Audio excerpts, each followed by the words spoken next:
Section 7. Leadership. This section includes leadership overview, professional portfolio, how to develop objectives, self-reflection, developing a plan of action. Leadership. The College of Nurses of Ontario expects that all nurses are leaders. Once you understand your assertiveness and what your role is on the team, you must then reflect on your leadership. Remember, leaders are all around us and not just those in a formal leadership position. Now that you know your strengths and areas for improvement, it is important to develop a personal development plan for how to achieve your goals. Start with determining the objectives you want to meet. Identify your strengths and areas for improvement. Create a personal development plan to achieve your goals. Determine objectives you want to meet. An objective is a precise, measurable statement of what you or your program intends to achieve during a specified period of time towards a particular desired outcome. The basic components of an objective are description of the activity or service to be provided, expected result of the activity or service, tool to measure the impact of the provided service or the quality of the provided product, standard of success the project hopes to meet, number of service recipients or individuals whom benefit. Objectives should also be SMART. S. Specific. M. Measurable. A. Attainable. R. Realistic. T. Time-bound. Examples of objectives. I will assist in improving the clinical skills of the 2 students I am preceptoring so that they can provide care to patients, clients, and residents without any help. To increase the awareness of 20 expectant mothers in the community of the health risks associated with smoking and drinking during pregnancy through an educational program facilitated by the team, with the result that 80% of participants show an improved understanding of the associated health risks as measured by a pre-event and post-event survey. Constant review of your personal development plan is key to successful development. It is important to document this review and update your portfolio. Professional portfolio. 2 important reasons to monitor your progress and development through your professional portfolio. To demonstrate to your coach that you have successfully completed the personal development plan portion as well as the portfolio portion of the requirement. To reflect on your progress and success in realizing the full potential of the personal development plan. Be the change you wish to see in the world. Inviting change. Humans tend to make the fundamental error of falsely attributing the negative behaviors of others to their character, while they attribute their own negative behaviors to their environment.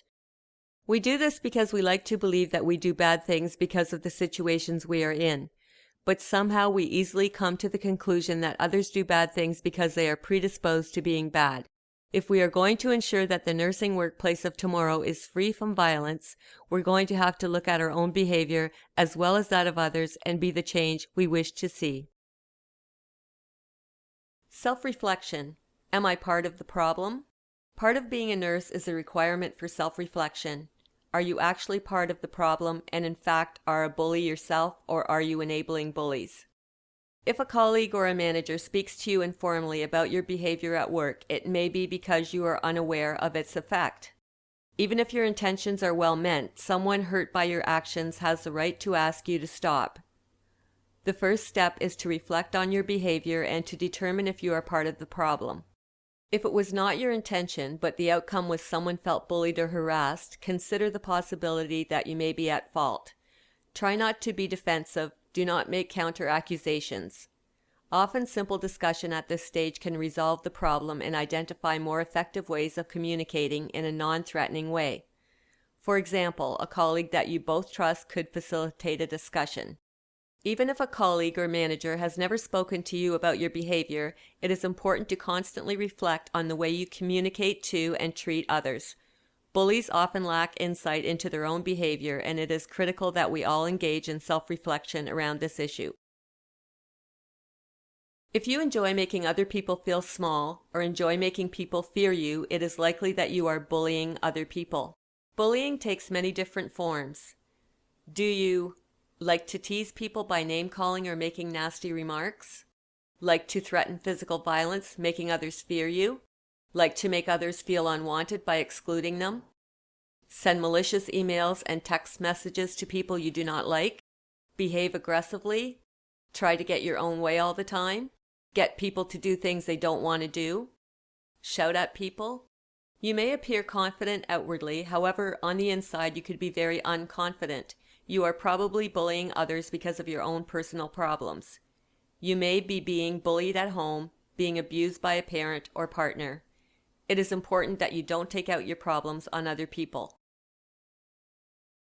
Even if you are not actively bullying someone, you may still be part of the problem. Ask yourself the following questions about situations you may be involved in. Where another person is pushed around or made fun of. Where another person is deliberately left out or not allowed to join in. Where another person is made to feel threatened. Where another person has things taken from them without their permission. Where another person is gossiped about. Where another person is called names. If you answered yes to any question, then you could be part of the problem. Remember, you do not have to have started it to be a bully. Just being there and supporting what is going on is enough. So what can I do if I am a bully? There are some things that you can do to try and put a stop to bullying others. Seek help. The best thing that you can do is speak to someone in confidence about your problem. You can also speak to your manager, a colleague, or your EAP program. Any of these people will help you with your bullying issues and help you to put a stop to the bullying. Recognizing the source of the issue. You may be a victim of bullying yourself and are turning to bullying others to release your anger. It will be much better to discuss this with someone so they can help you with those issues as well. This will then be positive for victims, as we would have also learned to help to put a stop to the bullying of certain people by helping the bully. People will be glad to help you if you are willing to admit that you have a problem with bullying and want to do something to put a stop to it. Self-reflect. Stop and think about what you are doing. Put yourself in the position of the victim.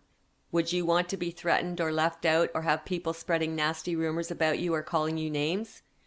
Try and think before you do any of these things about how you would feel if you were that person. Bullying others continually can have serious consequences if you don't try and put a stop to it now. Another form of bullying is the bystander role. These are individuals who witness bullying and take no action. The bystanders are the supporting cast who aid and abet the bully through acts of omission and commission. Are you a bystander? Followers take an active part in the bullying but do not start the bullying.